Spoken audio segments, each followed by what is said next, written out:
नमस्ते दीपाली, नमस्ते अरबाज।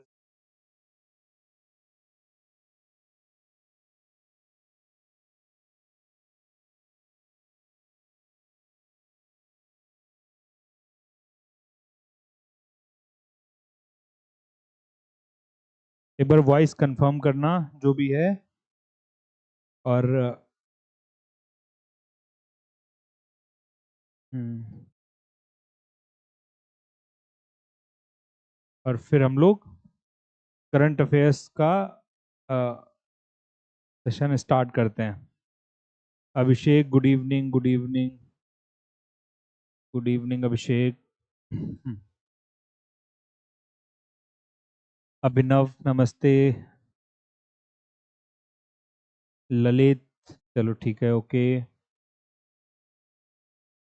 चलो देखो, लास्ट, चलो कोई नहीं, वो तो सही हो जाएगा। अभिषेक वो सही हो जाएगा थोड़ा।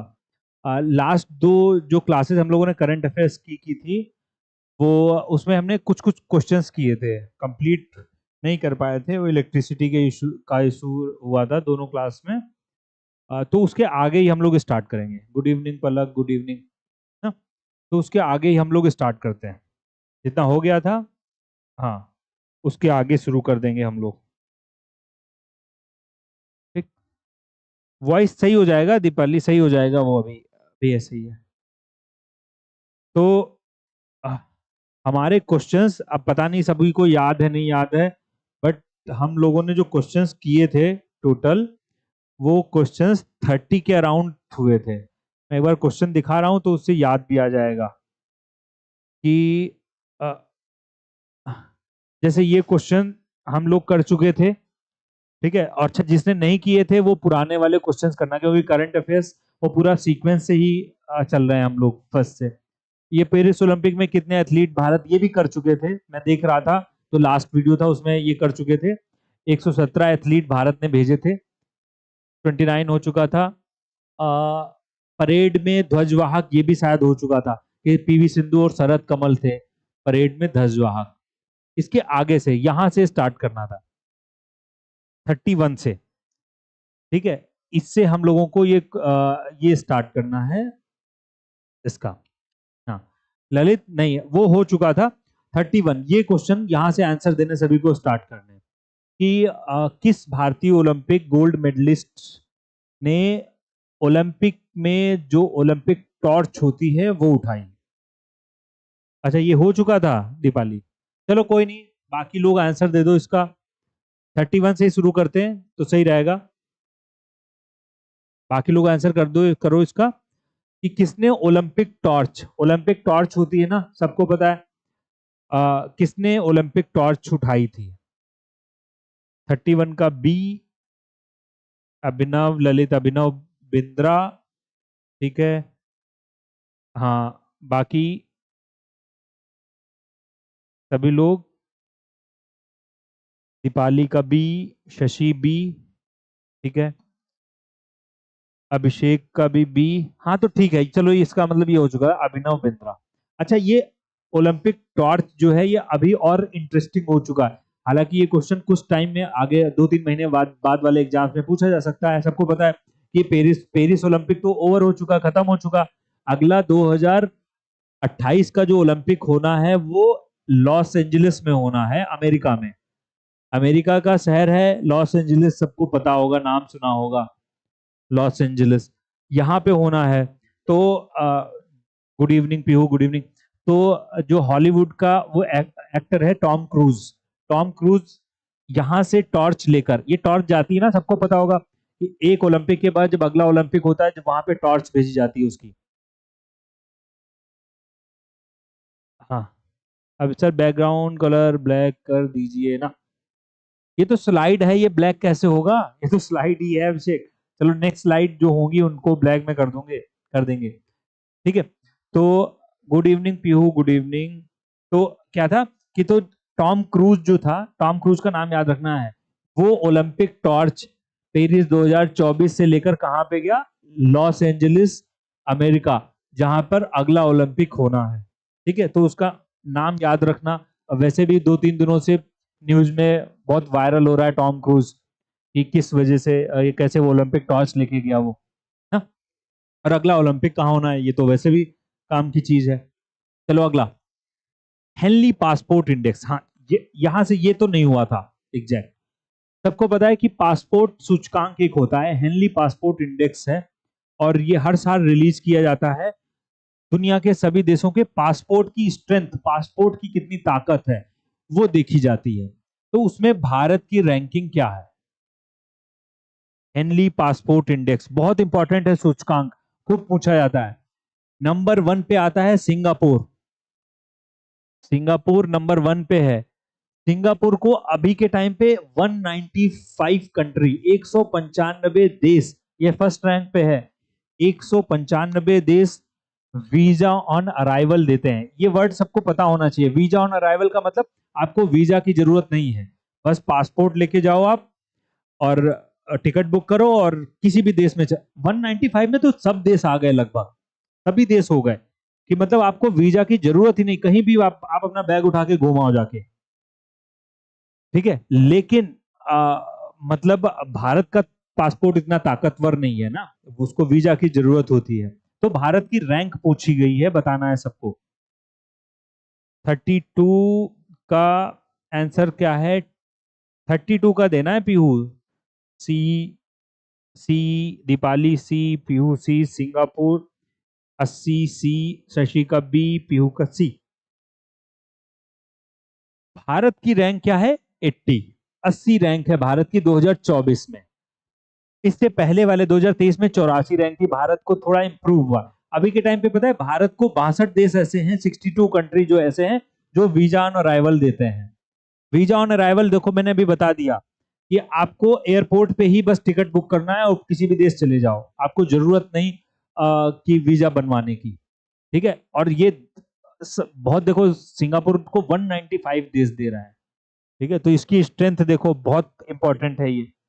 अगला, 16th फाइनेंस कमीशन। हम सबको पता है कि भारत में राष्ट्रपति फाइनेंस कमीशन बनाता है आर्टिकल 280 से, आर्टिकल से। 16वें वित्त आयोग के अध्यक्ष कौन बनाए गए हैं? 15वें के एनके सिंह थे, उनका नाम बहुत फेमस था, खूब पूछा गया। अब 16th फाइनेंस कमीशन का नंबर है, जो 16वां वित्त आयोग बनाया गया, उसके अध्यक्ष कौन बनाए गए?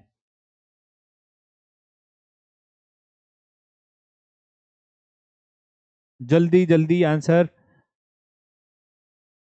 अरे ऐसे आंसर मत किया करो व्यू, क्वेश्चन का नंबर लिख के बताओ।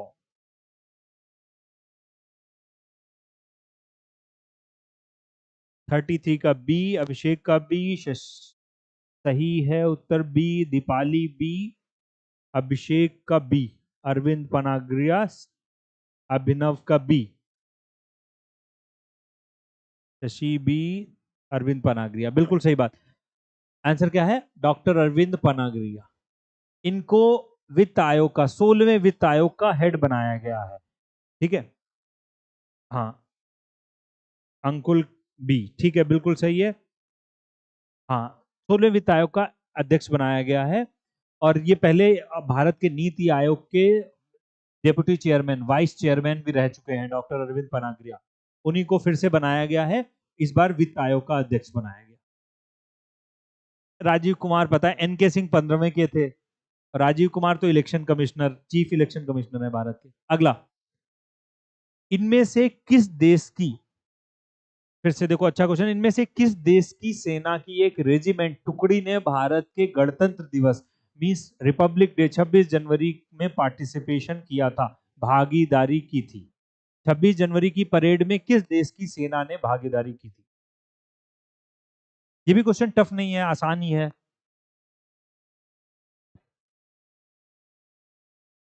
अभिनव मिश्रा ए, बाकी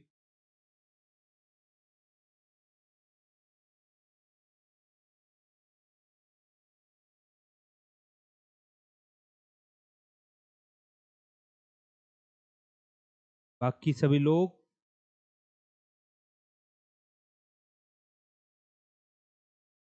जल्दी जल्दी। 34 का डी, अंकुल का ए, पीहू का डी, अभिषेक ए, अभिषेक दयाल फ्रेंच। चलो आंसर करो सभी लोग, देखो जितने जितने लोग हैं कम से कम उतने लोग तो आंसर करो, वो भी नहीं कर रहे हैं आंसर। देखो रिपब्लिक डे 26 जनवरी में चीफ गेस्ट थे फ्रांस के प्रेसिडेंट इमैनुअल मैक्रोन, ठीक है। और जो इमैनुअल मैक्रोन फ्रांस के वो चीफ गेस्ट थे, मुख्य अतिथि थे गणतंत्र दिवस में।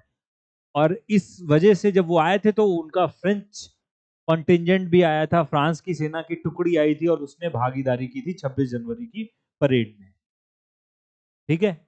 तो देखो ये आंसर कुछ लोगों का सही है, कई लोगों का गलत भी है, तो इसको याद रखना है। इमैनुअल मैक्रोन ही चीफ गेस्ट थे, उनका नाम भी याद रखना है।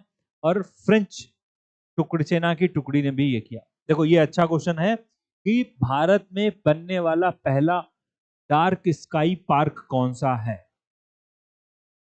हाँ सही है, डार्क स्काई पार्क, भारत में बनने वाला पहला dark sky park. Dark sky park मतलब क्या है, देखो रात में जो थोड़ा सा उजाला आता है ना, रोशनी रहती है रात में, गाड़ियों की रोशनी आती जाती रहती है, अंदर पार्क के अंदर लाइट वगैरह लगा रखते हैं ना, सब नेशनल पार्क में लाइट वाइट होती है, तो वो सब कम कर दी गई, हटा दी गई हैं, ठीक है। इसलिए क्योंकि वो अंधेरा रहे, जानवरों को कई जानवर ऐसे हैं जो रात में निकलते हैं, ठीक है, उनके लिए जो नाइट स्काई वो बहुत जरूरी है।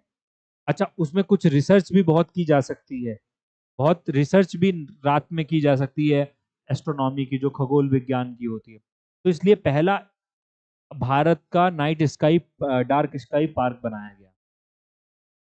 अभिषेक का बी, पीयू का ए, शशि का बी,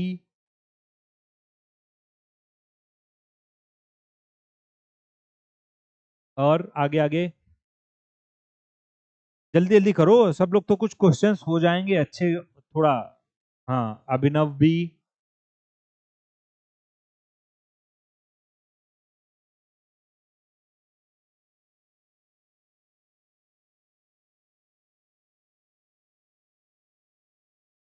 चलो हम लोग देखते हैं। महाराष्ट्र में है पेंच टाइगर रिजर्व, आंसर जो है ये तो सभी का गलत ही है, सही क्या है, पेंच टाइगर रिजर्व महाराष्ट्र में। हाँ दीपाली का आया सही।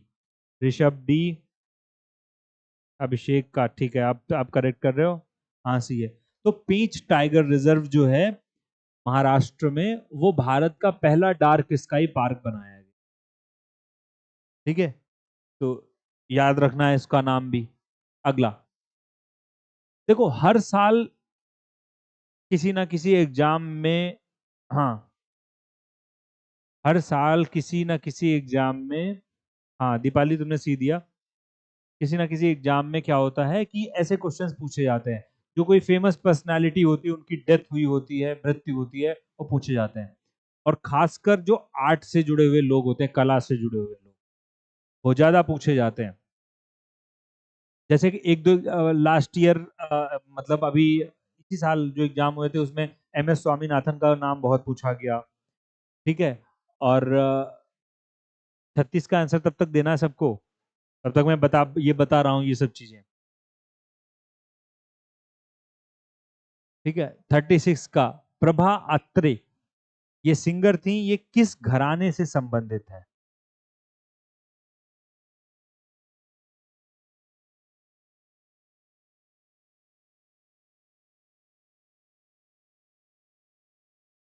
प्रभा अत्रे इनमें से किस घराने से संबंधित है।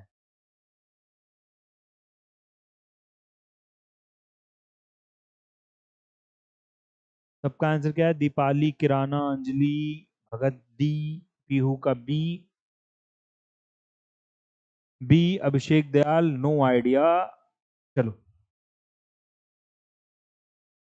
ये किराना घराने से संबंधित हैं, और इनको अब पद्म भूषण, पद्म विभूषण, पद्मश्री तीनों पुरस्कार मिल चुके हैं। वोकलिस्ट है, सिंगर थी, इनकी डेथ हुई है। तो देखो ये मैं फिर से बता रहा हूँ, जो बड़े म्यूजिशियन सिंगर इनकी डेथ होती है वो ज्यादा पूछे जाते हैं। जैसे मैं बता रहा था, एम एस स्वामीनाथन बहुत पूछे गए कृषि वैज्ञानिक थे। जो सुलभ इंटरनेशनल जिन्होंने बनाया था ना, बिंदेश्वर पाठक, उनकी भी डेथ हुई थी। बिंदेश्वर पाठक का भी क्वेश्चन आया था यूपी में, तो 2-3 एग्जाम में आ गया था, रिव्यू ऑफिसर में आ गया था। जो सुलभ शौचालय होते हैं सबको पता है, सुलभ, उसके फाउंडर थे बिंदेश्वर पाठक। उनकी डेथ हुई थी तो उनका भी खूब पूछा गया। ठीक है, तो कुछ जो फेमस नाम होते हैं उनको याद रखने हैं डेथ में। अगला, एक साल पहले भारत में की राज्यसभा में नॉमिनेट किए गए थे कुछ लोग, मनोनीत किए गए थे। राष्ट्रपति 12 लोगों को मनोनीत करता है, सबको पता है। उस टाइम पीटी उषा को मनोनीत किया गया था, तो नाम काम का हो गया था। अभी जल्दी में फिर से राष्ट्रपति ने राज्यसभा में इनमें से किसको नॉमिनेट किया है? इनमें से किसको भारत के उच्च सदन में, अपर हाउस में नॉमिनेट किया गया, मनोनीत किया गया? 37। किसको अपर हाउस में, उच्च सदन में नॉमिनेट किया गया? 37 का अभिषेक सी, अभिनव मिश्रा सी, दीपाली सी, पीहू सी, अं, अंजलि सी। अंजलि पता नहीं कौन सा आंसर पहले वाला दे रही है, अभी वाला। अंकुल का सी, सतनाम सिंह संधू।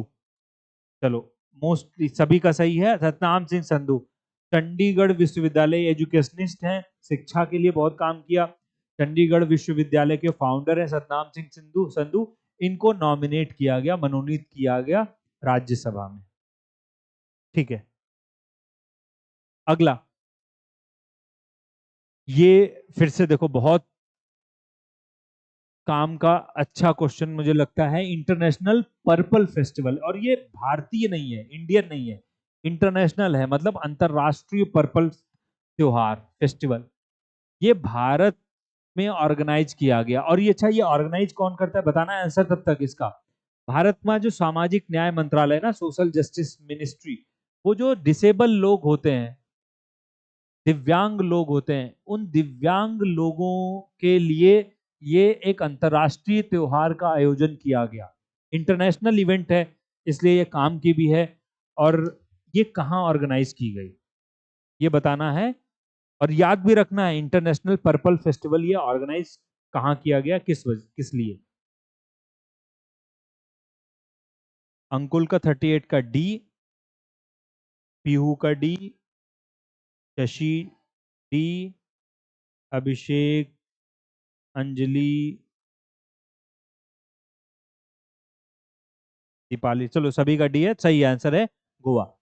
और ये याद रखना है, पर्पज इसका था क्या था, पर्पल फेस्टिवल डिसेबल्ड, दिव्यांगों के लिए ऑर्गेनाइज किया गया सामाजिक न्याय मंत्रालय के द्वारा। भारत में अरब सागर में वायुसेना की अभी एक्सरसाइज हुई थी, डेजर्ट नाइट। ये डेजर्ट नाइट एक्सरसाइज जो है, एयरफोर्स की एक्सरसाइज, ये इंडियन एयरफोर्स किसके साथ में करती है, या किसके साथ में किया अरब सागर में? अच्छा, कुछ ये एक्सरसाइजेस तो वैसे भी काम की होती है ना, हमेशा काम में रहती हैं, न्यूज में रहती हैं। मालाबार बहुत बहुत फेमस है।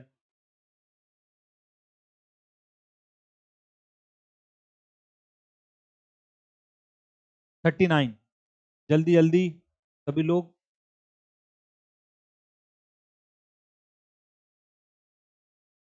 मालाबार डेजर्ट नाइट एक्सरसाइज, अभिषेक का बी, पीहू सी, शशि का सी, अभिनव सी, बी। इसमें तो सब लोग गेस लगा रहे हो, नहीं? ये तो लग ही रहा है, तुक्का लगा रहे हो। सौम्या नमस्ते नमस्ते। एग्जैक्ट पता है, डेजर्ट नाइट एक्सरसाइज जो है, ये इंडिया, फ्रांस और यूएई के बीच में है। India plus France plus UAE, इनके बीच में होने वाली ये एक्सरसाइज है, जो अरेबियन सी में, अरब सागर में हुई। हाँ, दीपाली का सही है, ठीक है। सौम्या का भी सही आंसर है। चलो, अगला, ये हालांकि क्वेश्चन आसान है, हाँ, बट फिर भी अच्छा क्वेश्चन है कि इनमें से बंगाल में 5वीं बार प्रधानमंत्री कौन बना।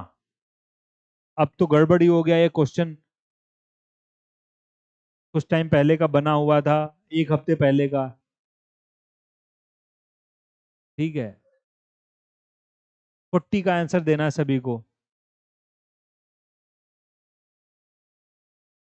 सी, अभिनव, पीहू, दीपाली, बाकी सभी लोग बताओ।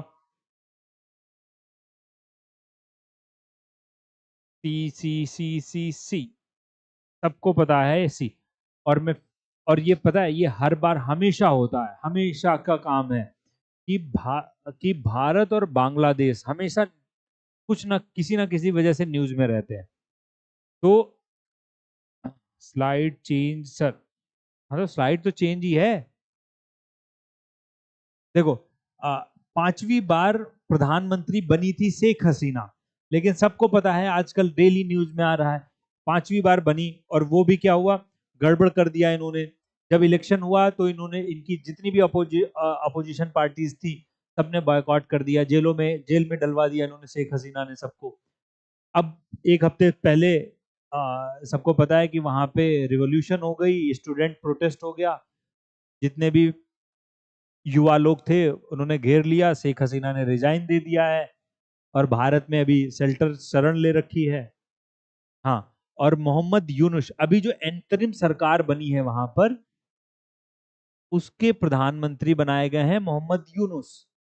अंतरिम सरकार जो काम चला हुआ है, जब तक चुनाव वहां पे नहीं हो जाएगा, उसके हेड बनाए गए हैं मोहम्मद यूनुस, जो नोबेल प्राइज भी विजेता है। इनको भी जेल में डाल रखा था शेख हसीना ने। ठीक है, और इनको अभी बनाया गया अंतरिम सरकार का हेड। और इसलिए देखो, बंगाल से जुड़ी हुई, सॉरी, बांग्लादेश से जुड़ी हुई बहुत सारी चीजें काम की हैं, और आपको याद रखनी है। कोई जरूरी नहीं कि यही पूछा जाए, शेख हसीना और मोहम्मद यूनुस। बांग्लादेश कब बना था? 1971। फाउंडर कौन थे? शेख हसीना, इनके पिता ही थे शेख मुजीबुर रहमान। मुजीबुर रहमान।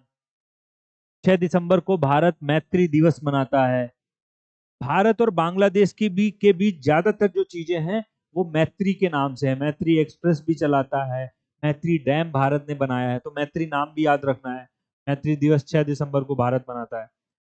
ठीक है, तो भारत और बांग्लादेश से जुड़ी हुई जो चीजें हैं वो काम की रहेंगी, मतलब आने वाले पूरे 1 साल के लिए समझ लो। तो इसलिए जो जो भी करंट अफेयर्स लिखता है कहीं पर ना, तो भारत बांग्लादेश के बारे में स्पेशल अलग से बहुत सारी चीजें, जो भी चीजें मिल सकती हैं काम की ना, वो लिख लेगा। अगला बताना है, देखो, 19वां नॉन अलाइंड मूवमेंट, गुट निरपेक्ष आंदोलन। हाँ, हेमंत सर ने बनाई थी पहले, जब इलेक्शन हुआ था तब। हाँ दीपाली, ये बताना है, 19th नॉन अलाइंड मूवमेंट, गुट निरपेक्ष आंदोलन कहाँ ऑर्गेनाइज किया गया?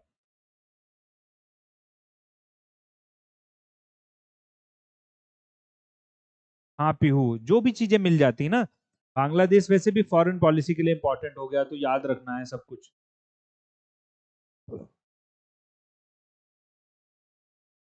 गुट निरपेक्ष आंदोलन सबको पता है, नॉन NAM, नेहरू इसके वन ऑफ द फाउंडर थे, जवाहरलाल नेहरू। गुट निरपेक्ष आंदोलन बहुत, अभी के टाइम पे इसमें 120 देश हैं, सदस्य हैं गुट निरपेक्ष में। और गुट निरपेक्ष की शुरुआत हुई थी, ये दो मीटिंग तो सबको याद रखनी चाहिए।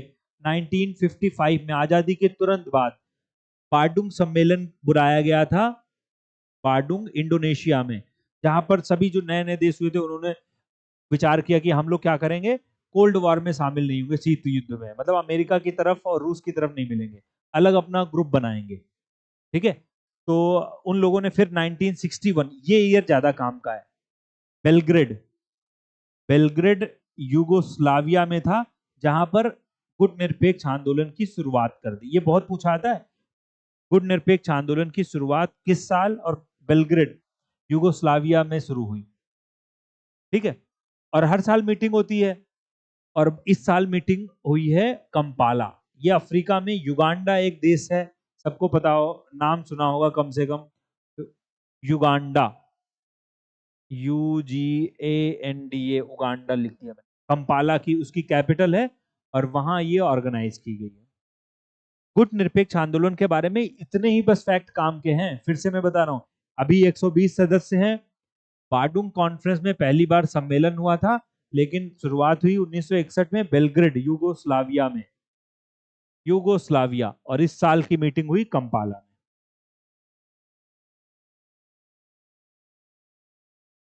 अगला बताओ जल्दी से। ऑस्ट्रेलियन ओपन किसने जीता 2024 का? 2024 का ऑस्ट्रेलियन ओपन किसने जीता था? अच्छा, यहां पर भी एक चीज मैं बताता हूं जब तक आंसर करो, और ये ज्यादा अच्छी चीज है, वैसे पता होगी मोस्टली लोगों को। टेनिस के 4 टूर्नामेंट होते हैं, और इधर से चलो, ईस्ट से चलो। सबसे पहला होता है साल में, ये बिल्कुल फिक्स है, ईयर में सबसे पहला होगा ऑस्ट्रेलियन ओपन, फिर होगा फ्रेंच ओपन, फिर होगा इंग्लैंड में जिसको विंबलडन कहते हैं, विंबलडन, इंग्लैंड में ये होता है, और फिर होता है अमेरिकन ओपन, USA। ये पूछा जाता, इन चारों को मिलाकर ग्रैंड स्लैम बोलते हैं। सबने सुना होगा ग्रैंड स्लैम में कितने टूर्नामेंट होते हैं, और खूब पूछा जाता है ग्रैंड स्लैम कौन कौन से टूर्नामेंट होते हैं, या पहले कौन होता है बाद में कौन होता है, और बिल्कुल फिक्स है हमेशा। अगर आप दुनिया का मैप देखोगे ना, सबसे पूरब में ऑस्ट्रेलिया है, तो सबसे पहला साल में जनवरी में यहाँ पे होता है ऑस्ट्रेलिया में। फिर जुलाई अगस्त के टाइम पे फ्रांस होता है, उसी अगस्त के बाद के आसपास कभी ये हमें पहले यही होगा हमेशा, ये जून में भी हो सकता है। फिर विंबलडन होगा इंग्लैंड का, फिर होगा अमेरिका वाला, सीक्वेंस में होता है, ठीक है। और इसको जीता था इस बार जैनिक सिन्नर, ऑस्ट्रेलियन ओपन ये वाला पूछा गया है। ये तो जीता है उसने, जोकोविच ने, दूसरा वाला, नोवाक जोकोविच, नोवाक ने ये वाला जीता था। और ये वो जो है अल्कराज आता है, अल्कराज नाम आता है, कार्लोस अल्कराज, उसने विंबलडन जीत, अमेरिकन ओपन अभी हुआ नहीं है, नहीं। तो जो जीतता है वो, और सीक्वेंस तो वैसे भी ऐसे याद रखना है, इधर से इधर देश हमें देखना है कौन कौन से पहले होते हैं, ठीक है। अगला, why Bharat matters, why Bharat matters नाम से बुक किसने लिखी? वाई भारत मैटर्स, ये किताब किसने लिखी?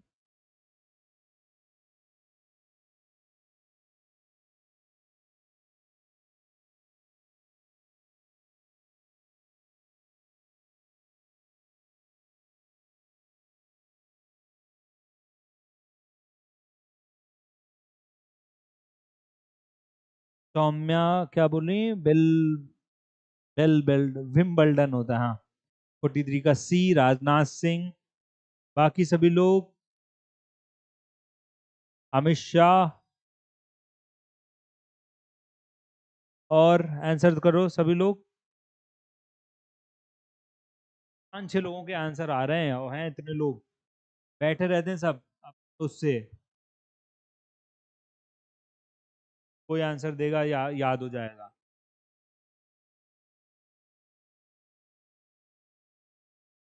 पीयू का डी,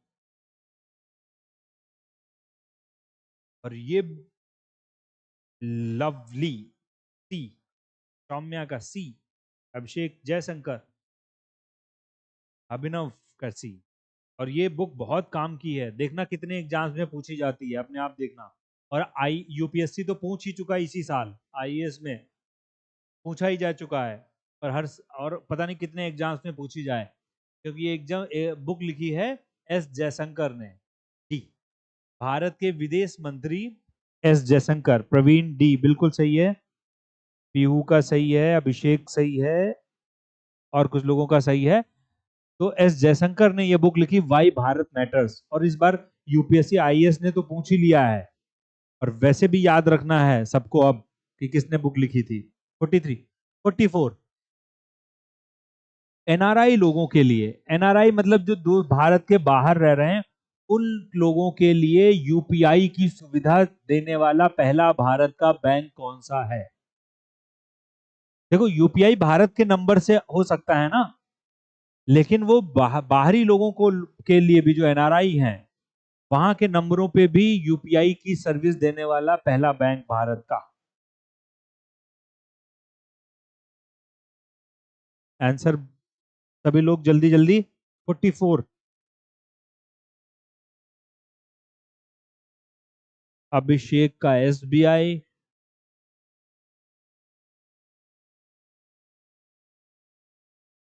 और बाकी जल्दी जल्दी जल्दी। शशि का डी। अंकुल का B. Saumya B.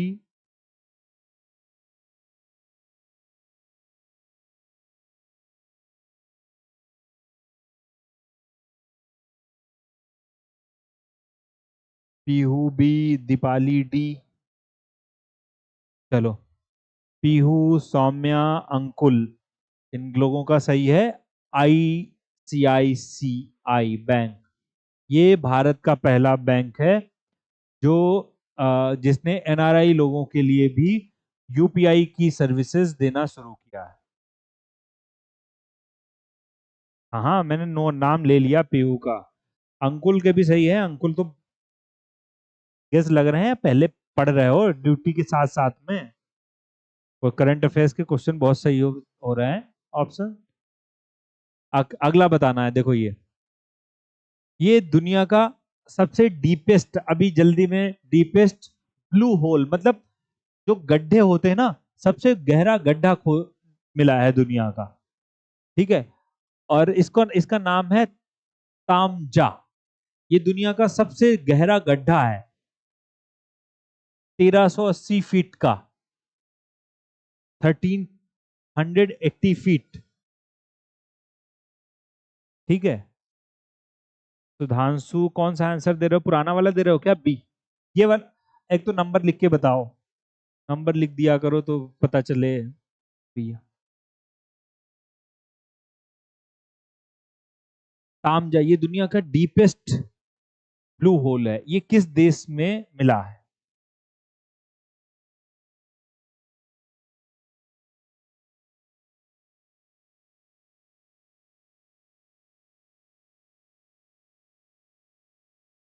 Forty five का ए, 45 का बी।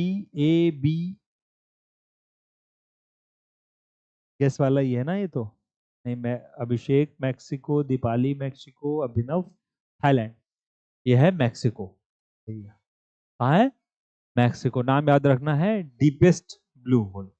अगला, भारत की वुमेन और चाइल्ड डेवलपमेंट मिनिस्टर कौन है?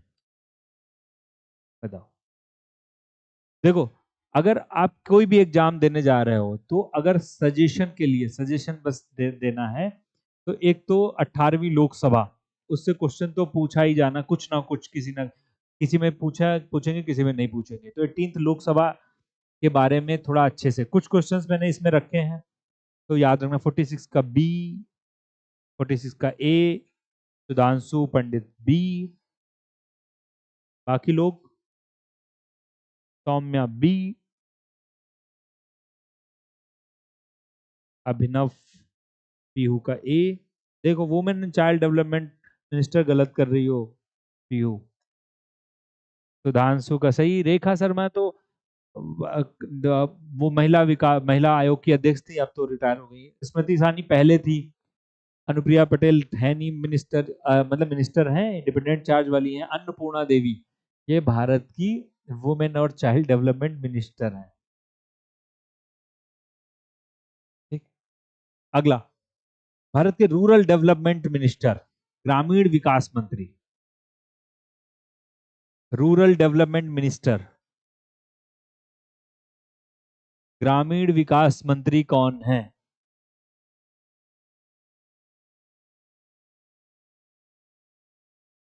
ग्रामीण विकास मंत्री भारत में कौन है? Rural development minister. Lovely B, Shashi B, Abhinav का सी, पीहू का सी। देखो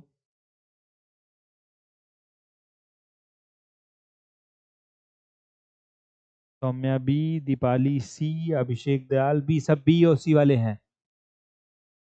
शिवराज सिंह चौहान, ये भारत के एग्री और रूरल डेवलपमेंट, कृषि और ग्रामीण विकास, रूरल डेवलपमेंट मिनिस्टर हैं। राजीव रंजन सिंह पंचायती राज, पंचायती राज, ये बिहार के लल्लन सिंह पंचायती राज मिनिस्टर हैं। बेगूसराय वाले नहीं हैं, एमपी के हैं अभिषेक। बेगूसराय वाले तो गिरिराज सिंह हैं। अभिषेक ये मध्य प्रदेश के एक चीफ मिनिस्टर जो थे शिवराज सिंह, वो कृषि और ग्रामीण विकास मंत्री। राजीव रंजन सिंह जो ललन सिंह है, ये पंचायती राज मिनिस्टर हैं, फिशरीज, मत्स्य पालन और पशुपालन उसके मंत्री हैं। जीतनराम मांझी एमएसएमई के मंत्री हैं, जो लघु उद्योग हैं। और हेल्थ मिनिस्टर हैं जेपी नड्डा, जगत प्रसाद नड्डा नड्डा। देखो पहले मैं सोच रहा ये क्वेश्चन पूछू ना पूछू, देखो इसमें कितने लोगों का गलत हुआ खाली मिनिस्टर में। बताना है, travel and tourism development report index कौन सी संस्था निकालती है? ट्रेवल और टूरिज्म रिपोर्ट कौन सी संस्था निकालती है? अब लिखो जो आंसर।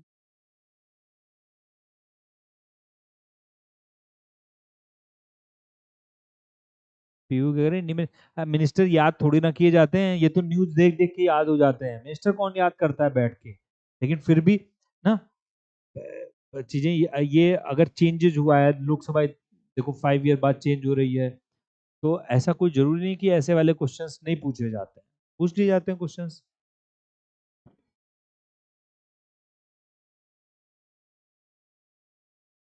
अभिषेक का बी, बाकी बी, अंकुल का बी, डी लवली, आवाज,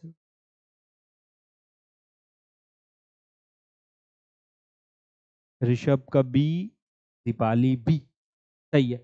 वर्ल्ड इकोनॉमिक फोरम, विश्व आर्थिक मंच, ये क्या करता है? Travel and tourism, global competitiveness प्रतिस्पर्धा सूचकांक, जेंडर गैप, लैंगिक अंतराल, ये इकोनॉमिक्स में पढ़ते हैं सब रिपोर्ट के बारे में। ये सब report world economic forum launch करता है, विश्व आर्थिक मंच लॉन्च करता है। अगला, माउंट एवरेस्ट पे 29th टाइम, 29वीं बार, देखो इसमें लिखा लिखा है 29th, चढ़ने वाला कौन सा व्यक्ति है?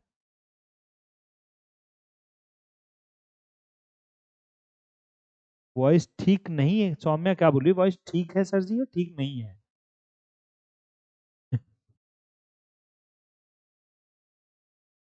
ठीक, अच्छा ठीक ठीक ठीक, हाँ वो मैं इधर बोल रहा था। हाँ चलो बताओ कि इसमें से माउंट एवरेस्ट हाईएस्ट पीक जो है हिमालय की, उस पे सबसे ज्यादा बार चढ़ने वाला व्यक्ति कौन सा है? पीहू बी, लवली सी, ए, अभिनव बी, सी। इसका आंसर है, चलो दिलो, बी, कामी रीता शेरपा। ये 29th टाइम माउंट एवरेस्ट पे चढ़े हैं, तो ये वर्ल्ड रिकॉर्ड है इनका, नाम याद रखना है कि इस पे चढ़े हैं। अगला, नाटो का 32वां सदस्य देश कौन सा बना है? नाटो सबको पता है, North Atlantic Treaty Organisation. NATO बहुत ताकतवर ग्रुप है अमेरिका का, अमेरिका उसका मतलब लीडर है। और उसका 32वां देश कौन सा बना? ब्रुसेल्स बेल्जियम में इसकी कैपिटल, इसकी इसका हेडक्वार्टर है नाटो का ना। 1949 में नाटो बनाया गया था। 32वां देश बताना है सबको। डी बता रहे हैं। अच्छा, 50th बताना है आंसर।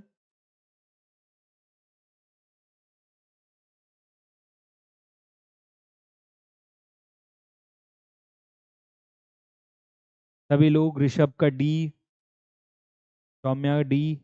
31वां 32वां दोनों पूछे जाते हैं। देखो 31वां बना था फिनलैंड, 31वां कौन बना था? फिनलैंड।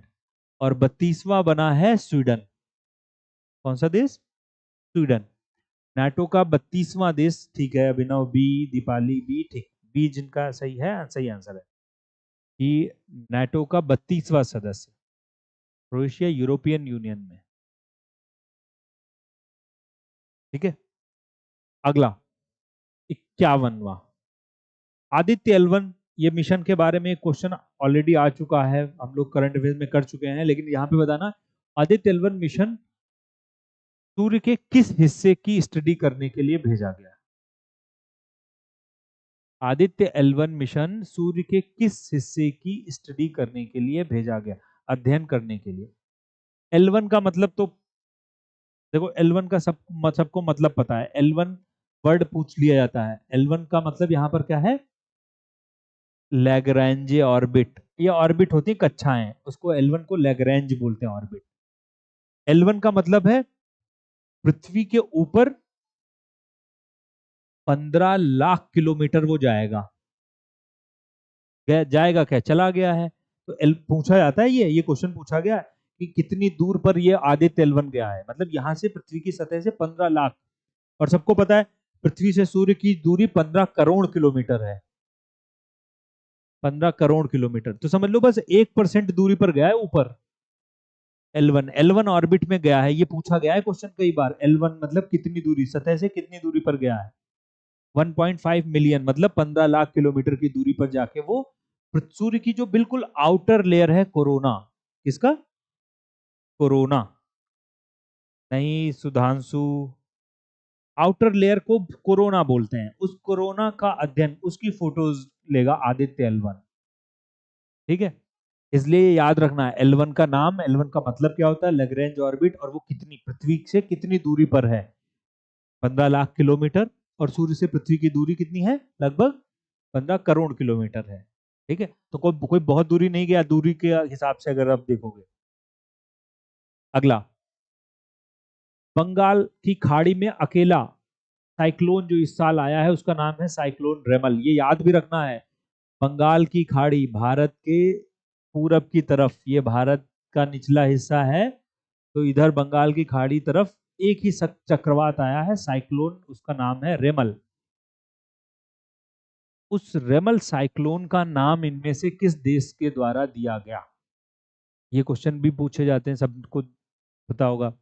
और बंगाल के अकेला साइक्लोन इस साल का है। ऋषभ का आंसर है बी, ओमान। रेमल शब्द का मतलब भी याद रखना है, रेमल का मतलब होता है सैंड। सैंड मतलब बालू, बालू, रेमल वर्ड का मतलब है बालू। और ये आंसर जो है सभी का सही है, ओमान। किसने दिया है? ओमान ने ये नाम दिया है रेमल। याद रखना है, ओमान है तो पश्चिम की तरफ भारत के, लेकिन साइक्लोन ये किधर आया है? पूरब की तरफ, बंगाल की खाड़ी की तरफ आया है। ठीक है, और रेमल शब्द का मतलब क्या होता है ये भी। अगला, मोबाइल ऐप सी विजिल, ये सी विजिल एक ऐप लॉन्च किया गया था। ठीक है, सी विजिल एक ऐप लॉन्च किया गया था, और ये बताना है कि ये सी विजिल ऐप का काम क्या है। नागरिक जो ऑनलाइन आरटीआई दायर कर सकें, नागरिक जो लोग हैं भारत के सिटीजन वो इनकम टैक्स डाल सकें, या डायरेक्ट बेनिफिट ट्रांसफर, जो सरकार सीधे खातों में पैसा भेजती है ना, जैसे किसान के या गैस सिलेंडर वगैरह उसके लिए, या इलेक्शन कमीशन का जो ऐप है जिसमें जो लोग अगर चुनाव के टाइम पे धांधली कर रहे हैं उनके बारे में शिकायत करना है। तो ऋषभ का डी, प्रवीण का डी, डी, शशि का सी, पीहू का D, Ankul D, Deepali D, Pihu D. Shashi तुमने सी कैसे लगाया? ये क्लास में मैंने करवाया था, इलेक्शन का जो 18वीं लोकसभा के बारे में बताया था। ये भारत के चुनाव आयोग ने लॉन्च किया था। भारत की जो चुनाव की आचार संहिता का अगर कोई भी उल्लंघन कर रहा है उसकी शिकायत करने के लिए, देखो विजिल का मतलब ये नजर रखना, निगरानी रखना, ठीक है। तो अगर कोई भी भारत के चुनाव में, जो चुनाव अभी हुए थे 18वीं लोकसभा के, उसमें अगर कोई भी कुछ भी गलत कर रहा है, आचार संहिता का उल्लंघन, तो उसकी शिकायत करने के लिए ये सी विजिल ऐप लॉन्च किया था चुनाव आयोग। अगला, ये कुछ क्वेश्चंस इलेक्शन से जुड़े हुए हैं, जो 5-6 अगले क्वेश्चन हैं, ये सब चुनाव से संबंधित। भारत की लोकसभा के जो अभी 18वीं लोकसभा के चुनाव हुए हैं, वो कितनी सीटों पर कराए गए हैं? 18वीं लोकसभा के इलेक्शंस कितनी सीटों पर कराए गए हैं? अभिनव, सी, सी, हाँ,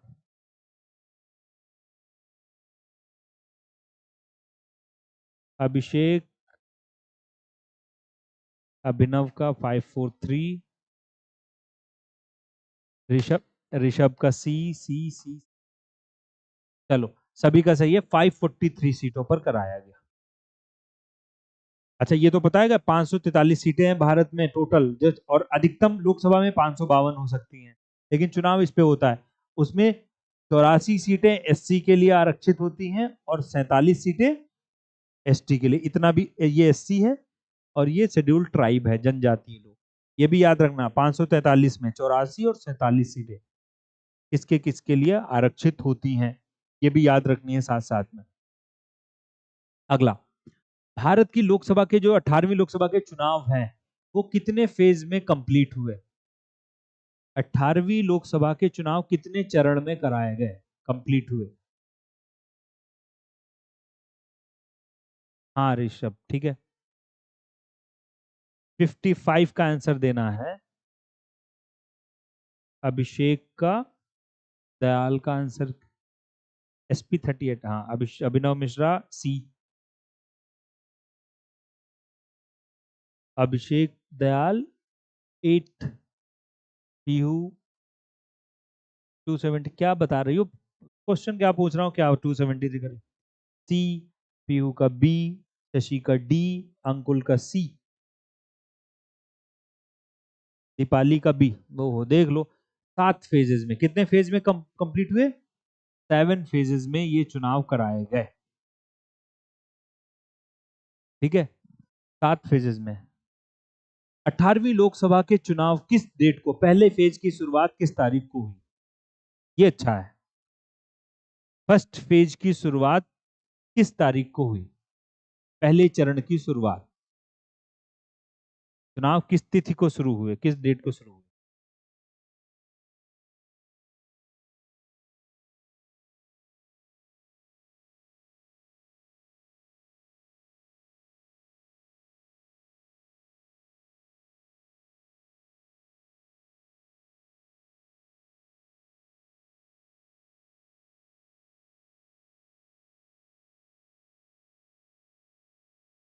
ये वाला,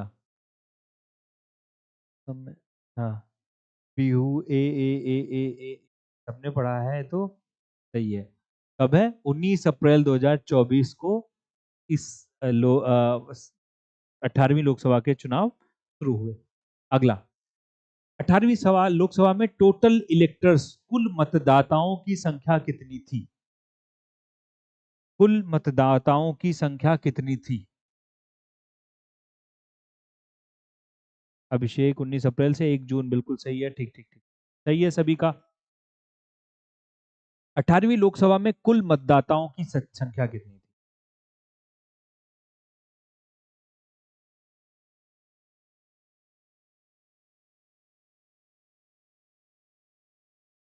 लिखो लिखो, 57 का, 57 का, Deepali D, Rishabh B, Lovely B, Saumya B, सही में उत्तर सी, पीयू बी, अल्पना का सी। दुनिया में सबसे बड़े इलेक्शंस कर हुए थे भारत में, और इस बार भारत में वोट देने वालों की संख्या थी 96.8 करोड़, और जिनमें से 1.85 करोड़ पहली बार वोट देने वाले लोग थे, फर्स्ट टाइम वोटर, जो 18 से 19 साल के थे, ये फर्स्ट टाइम वोटर थे।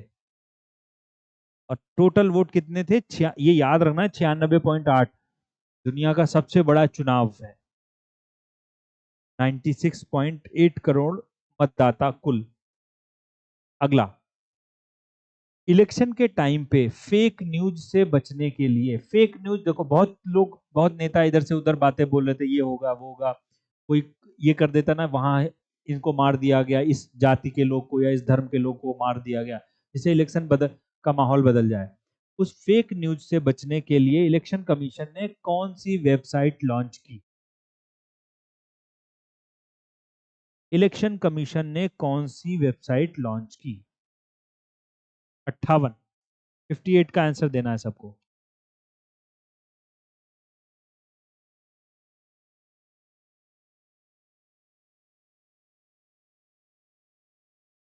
अभिषेक fact check, Saumya B, Rishabh का डी, कल्पना डी, ए,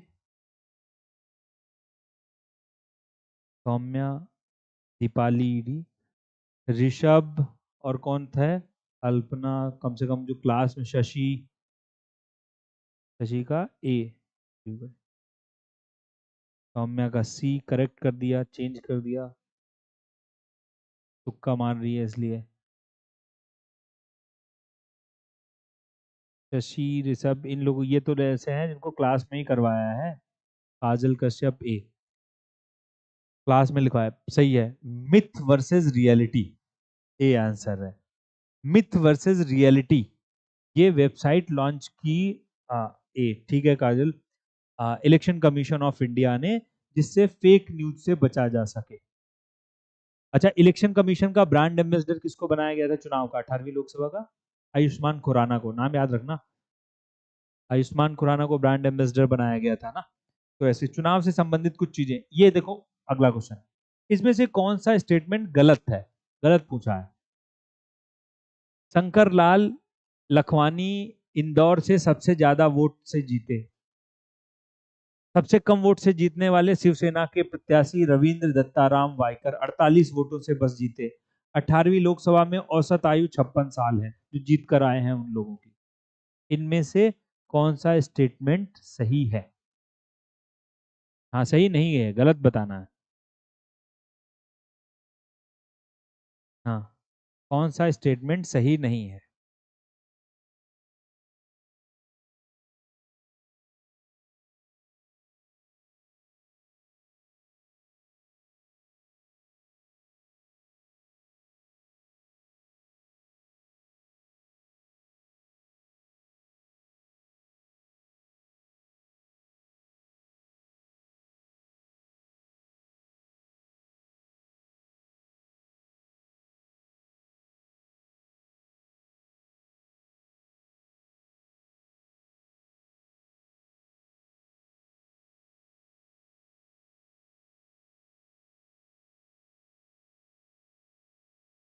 कितना कितना आया? 59 का सी सी सी सी सी, सब लोग नहीं बता सकते, इसमें से सब सही है, कोई गलत नहीं है। ठीक है, डी आंसर है इसका, ये इसलिए दिया ही गया। देखो, इंदौर में ये याद रखना है, इंदौर में क्या है, कांग्रेस का प्रत्याशी वो इलेक्शन से पहले बीजेपी में शामिल हो गया जाके, तो चुनाव ही नहीं हुआ। तो इंदौर में क्या हुआ, बीजेपी के जो कैंडिडेट थे शंकर लखवानी, उनको वो सबसे ज्यादा वोटों से जीते, लगभग 12 लाख वोटों से जीत रहे हैं, देखो। और यहाँ पे नोटा को सबसे ज्यादा वोट भी मिला, क्योंकि कांग्रेस ने जब उसका प्रत्याशी नहीं दिया, उसने कहा कि नोटा दो, तो नोटा पे सबसे ज्यादा वोट भी कहाँ पड़ा, इंदौर में पड़ा, ये भी याद रखना है। मुंबई से शिवसेना की सिर्फ 48 वोटों से जीते, बिल्कुल सही बात है। और 18वीं लोकसभा की औसत उम्र कितनी है, 56 वर्ष, ये भी सही बात है। 18वीं लोकसभा में टोटल महिलाएं चुनी गई हैं 74, ये भी याद रखना है। वुमेन सांसद कितने आए हैं? इससे पहली वाली में 78 थे, अब हो गए 74। टोटल मुस्लिम एमपी आए हैं 24। इतने डेटा याद रखना है, मुस्लिम एमपी 24, महिलाएं 74, और औसत उम्र 56, 56। और ये तो स्टेटमेंट तीनों सही है। लास्ट क्वेश्चन कि भारतीय, हाँ सबका करिए मोहे में हो गया। सरकारी ऑप्शन सही है, हाँ। ये बताना है सबको, पहले भारतीय ओरिजिन के व्यक्ति जो स्पेस टूरिस्ट बने, जो स्पेस में घूम कर आए। और जेफ बेजोस की जो अमेजोन वाला है उसकी स्पेस कंपनी है ना, ब्लू ओरिजिन, सबको ये नाम तो पता होगा। ब्लू ओरिजिन इस जेफ बेजोस की कंपनी है, जो अमेजोन का हेड है। उसकी कंपनी, उसकी फ्लाइट से कौन से भारतीय मूल के व्यक्ति स्पेस में गए? देखो देखो, मैं क्वेश्चन मैंने इसीलिए नाम डाला था, राकेश शर्मा कर रहे हो। 1984 में राकेश शर्मा गए थे सोयूज के रॉकेट से। राकेश शर्मा भारत के पहले अंतरिक्ष यात्री हैं, इसीलिए मैंने ये नाम डाला कि कंफ्यूज हो। ये तो है ही नहीं बिल्कुल। ये 1984 कब गए थे राकेश शर्मा?